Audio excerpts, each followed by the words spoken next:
Egunon, queridos patitos, vamos a recordar un hecho del pasado mes, como es que apareció uno de los mojones de Vitoria destrozados, provocando el enfado de los vecinos, lógicamente. Un hito de piedra que marcaba el kilómetro 5, camino de Yurre,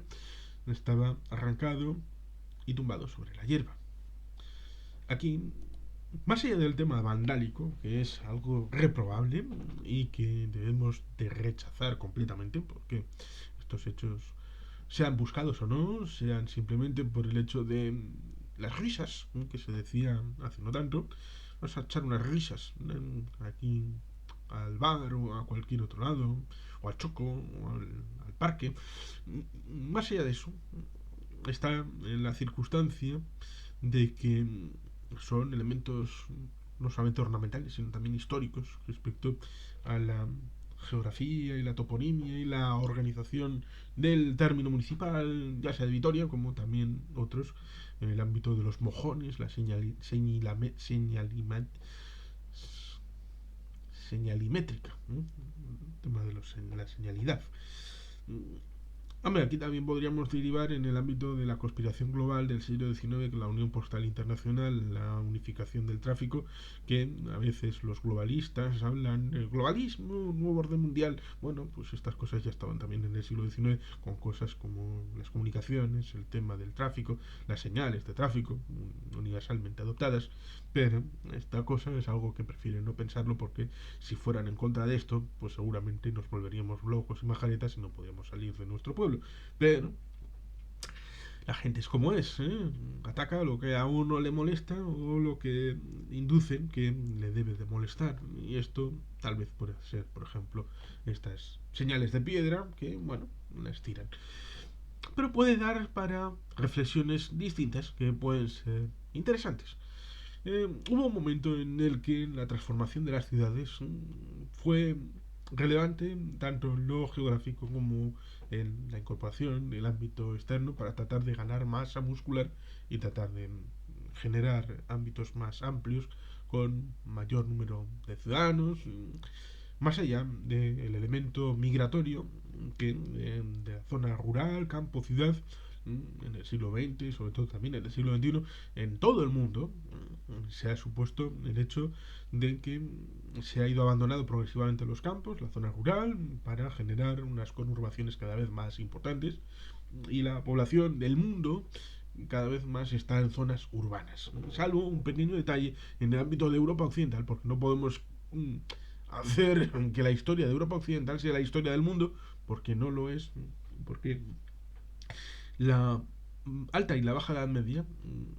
es un concepto sobre todo eurocéntrico y por supuesto cuando se abandonan las ciudades, a pesar de que en otros lugares se abandonaron ciudades, ya sea Angkor Wat, ya sea en la zona de Tikal, en la zona mesoamericana, ciudades mayas que fueron abandonadas por razones aparentemente desconocidas, también en Angkor Wat aparentemente desconocidas,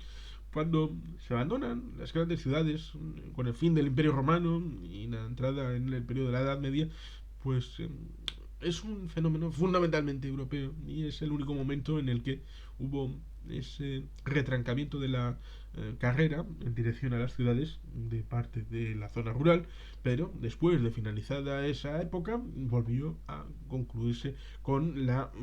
riada habitual del flujo migratorio del campo a la ciudad, que es ahora lo que se llama el ámbito de la España vaciada, pero no es algo inducido, sino que es multifactorial,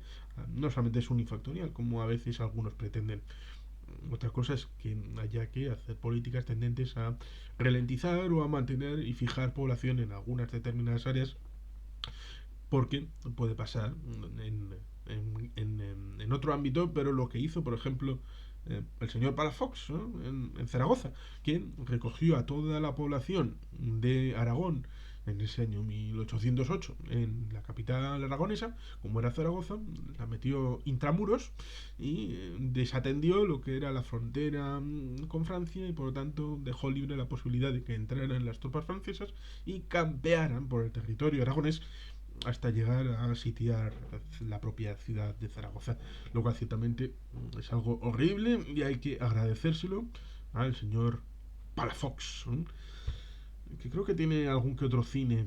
por La piel de toro. Bueno, porque su vida era de cine, sobre todo cuando se la reescribieron después. Pero ciertamente, como digo, el asunto estaba en que, por ejemplo, cuando la lucha entre Madrid y Barcelona, básicamente, cuando, y esto lo dice mi amigo Alberto Pleguezuelos, cuando se quiso hacer el proceso que había hecho París, por ejemplo, con la reconstrucción de grandes avenidas, en parte por cosas como la marcha Radetzky, que la oímos todos los años en el final del concierto de Año Nuevo, pero era una marcha con caballos para tratar de sojuzgar una población. Y por lo tanto, ciertamente, para poder meter esos caballos por las poblaciones, había la necesidad de hacer avenidas grandes, no estrechas, y evidentemente había también la colusión de hacer ensanches a las ciudades, también hacer grande monumentalidad para los edificios como tenemos en el centro de París, que no es el de Lutecia, tampoco es el de la Edad Media, es el construido en este final del siglo XIX, y eso se quiso hacer también a su momento en Madrid y en Barcelona, pero el ámbito radial se quiso centrar para las grandes ciudades, las privilegiadas, las elegidas. Y evidentemente haberlo hecho en Barcelona habría puesto el foco en Barcelona como la gran ciudad. En el ámbito reticular, con las celdillas, se eligió en contrapesación y en odio, porque no se quería hacer el modelo radial, y se dio por despecho. Vosotros, el plan malo, el plan horrible, lo cual acabó siendo el plan de progreso y de futuro con el tiempo, pero eso no se veía en aquel momento. Pero también durante el franquismo se hizo aquella idea de, bueno, a pesar de que la conurbación está incorporando localidades que están, pero puerta con puerta, al otro lado, pero el área metropolitana de Barcelona no puede adquirir suficiente entidad porque podría ser, y en aquel momento lo era, en los años 60, por ejemplo, que entonces el entorno urbano de Barcelona era mayor poblado que el de Madrid. Y eso no podía ser, porque entonces la principal ciudad de España era Barcelona. Y para no permitirlo, se establecía que esos municipios seguían siendo independientes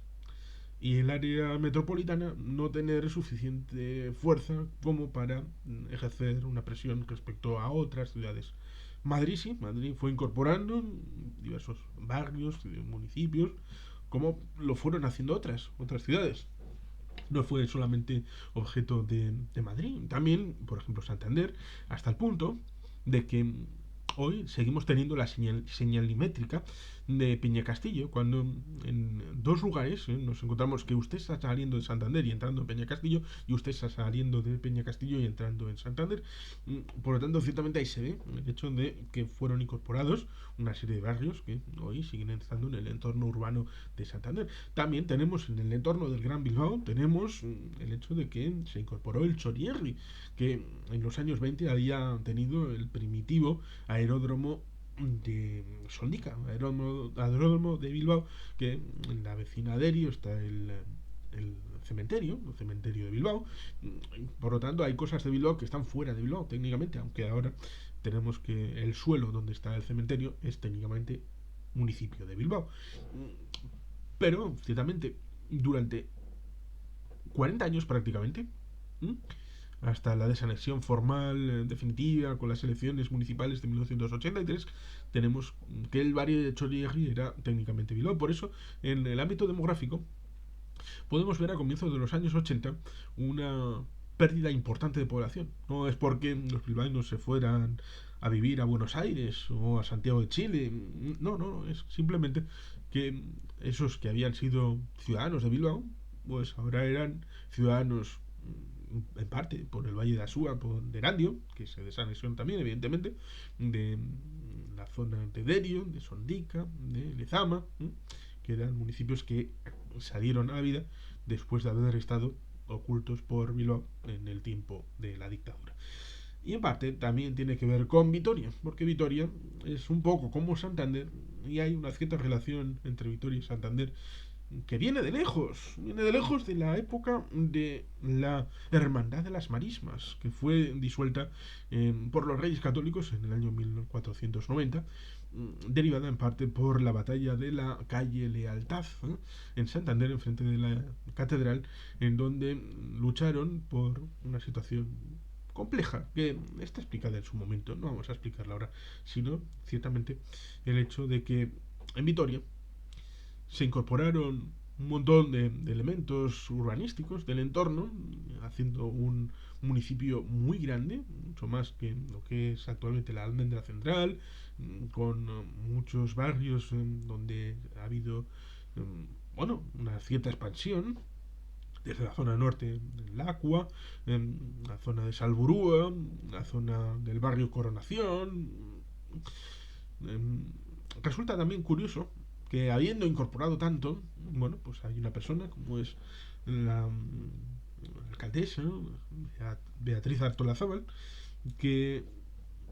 le echaron en cara la campaña que es que no vivía en Vitoria, Vitoria, sino que vivía en Zurbano. ¿Vale? Fantástico. O sea, vivir. Un equivalente podría ser. Es que no vive técnicamente en Bilbao, Bilbao. Vive en Luchana, Erandio. Dices, cachilimochiles. Pero si esto es pegando con el barrio de San Ignacio, al lado de la curva de los Rieta, vamos, eso es Bilbao, Bilbao. Pero hay gente que, como esa querida perra, que es la protestona de casa, pues quiere protestar por todo. Y por eso ahí tenemos esa situación en donde, bueno, hay gente en donde se cree que puede tener la voz para decir cualquier cosa y decir quién es de Bilbao, quién no es de Bilbao, quién es de Vitoria, quién no es de Vitoria, y dar y quitar carnets. La cosa es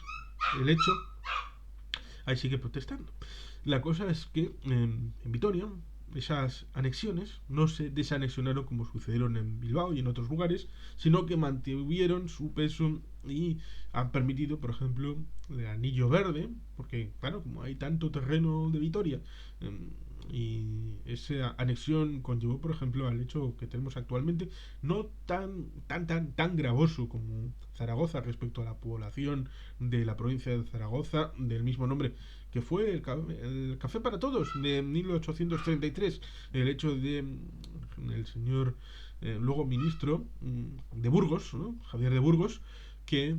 hizo una distribución territorial del Estado en diputaciones y en provincias, y a la mayor parte le puso el nombre de la provincia, el de la capital. Y por ahí tenemos la provincia de Zaragoza, la provincia de Teruel, la provincia de Huesca. Pues ciertamente Zaragoza hoy es la cuarta población del Estado y es más de la mitad de la población de Aragón. Es una acumulación bastante importante. Eh, y Vitoria, término municipal, pasa algo más o menos parecido porque de la población total de Álava es Vitoria predominante y muy dominante porque Salvatierra, Gurain, Llodio, Amurrio, estas localidades no llegan a un tamaño tal, tienen un tamaño poblacional bastante más pequeño. Y eso deriva por este efecto de la concentración de elementos, Legutio al norte, que en la conexión entre Vitoria e Ibar es otra localidad distinta, pero en general la aglutinación de estas localidades en una mayor es un elemento que ha perdurado, por ejemplo, en Santander y también en Vitoria. Pero ciertamente es algo reprobable el hecho de eliminar los mojones, que evidentemente es una tradición que se suele hacer. El tema de la visita, cada cierto tiempo hacen un recorrido y evidentemente esto es un vandalismo, como no pudiera ser de otra manera, arrancado y tumbado. Así apareció uno de los históricos mojones de carretera de Vitoria, a su paso por la vía que une Yurre, concejo de Vitoria, situado a la orilla derecha del Zadorra, con la capital alavesa. El hito de piedra que marca el punto kilométrico número 5 fue aparecido, arrancado y tumbado sobre la hierba. Una situación que ha provocado el enfado y malestar lógico de los vecinos. Arrancado y tumbado, así apareció uno de los históricos mojones en la carretera de Vitoria. Y aparece que en la propia imagen se ve que han hecho un esfuerzo importante. No sabemos si es porque ponen única y exclusivamente Vitoria, y debería aparecer Gasteiz, porque Gasteiz técnicamente es un término anterior. La ciudad tiene un antiguo promontorio donde hay una pequeña ciudad que se llama Gasteiz, que resulta curioso porque dicen que Gasteiz es la ciudad, pero técnicamente en otro idioma Iruña sería la ciudad, lo cual no sé bien si alguien me lo ha explicado mal o bien, o si hay algo distinto que considerar. Vitoria vendría por victoria, ¿no? La victoria seguramente ligada a elementos como por ejemplo en el año 1200, cuando se produce la fórmula de sitio durante 9 meses, donde ahí tenemos a Martín Chipía, que vincula dos elementos como es la tercera novela de Eva García Santuturi de la saga de la Ciudad Blanca y por supuesto Atentado con Jurado y Gueldo y Burdinsar el honor de Berrozi, dos novelas que uno puede conocer cuál es el contenido en vídeos en este canal, que son de mi autoría. Y Martín Chipía es un Ertzaina, un Berrozi, que Berrozi está en la zona oriental de Álava, donde surge la unidad especial de la Archancha en los años 80. Ciertamente, también la Victoria,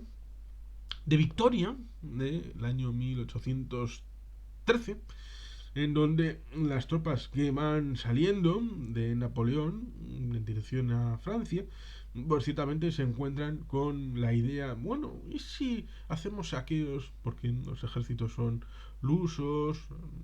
ingleses, el mariscal Wellington, ahí al mando, pues hubo un general a la vez vitoriano que iba con aquellas tropas que salió al encuentro y no, aquí no entráis, si queréis hacer una batalla la hacemos fuera, y hicieron el paso hacia Donostia, donde ahí sí hubo barra libre, a pesar de que la población salió a abrazarles, pero cuando penetraron por la brecha donde estaba el mercado, sí, en la brecha, por ahí, pues digamos que a sangre y fuego, y digamos que no quedó piedra sobre piedra, y hubo incluso un montón de violaciones que destrozaron la ciudad, y digamos que las mujeres, vamos, que hubo una escabechina que hasta hace poco pasaba un poco como lo que incluso en un comentario me ha pasado con el tema de Guernica, con el conversatorio que tuvimos con Xavier Irujo. La idea de, no, estos fueron los propios de la ciudad los que quemaron y, como máximo hubo 200 bajas, 200 muertos en el bombardeo de Guernica. Y incluso en algunos museos se tiene la idea todavía de, no, es que Donosti en 1813 la quemaron los franceses. Sí, claro, no los ingleses, no violaron a un montón de gente los ingleses en San Sebastián, no. La calle 31 de agosto se llama porque les gusta mucho el final del agosto y del verano, por eso, no porque fuera la única calle que no se quemó de toda Donosti, no, hombre, claro, cosas en su justa medida, y por eso ciertamente la memoria he sacado un montón de elementos solamente con el hecho de el mojón de Vitoria Gasteiz, porque ciertamente como muchos autores, por ejemplo Eva García Sadurturi, con muchos elementos bien interesantes como eh, nos explica en esa trilogía y en otras partes de su literatura y en otros autores, por ejemplo Toti Martínez de Lecea, A la sombra del templo, un libro muy interesante en donde resulta curioso porque la gente recuerda a cierto autor galés, cuya segunda parte dicen que está incorporado en una catedral de Vitoria, pero A la sombra del templo, que es bastante más clara y además precedente y previa, bueno, cuando preguntas en la catedral nueva y en la vieja, Toti aparece por aquí en algún folletito, ¿no? Qué raro, qué cosas. Pero bueno, la historia es como es y la memoria a veces es selectiva y por eso a veces la gente se olvida de mojones como esto, como parte, como puntos de conexión con la memoria del pasado. Pero para eso hay que enseñarlo, explicarlo, transmitirlo y tener la memoria fresca para poder sentir, como ha sentido el pueblo de Vitoria, que esto ha sido vandalismo y que debe de ser reprobado. Pero en fin, queridos patitos, sin más, es que ricasco, auroro bat, beti gelpian.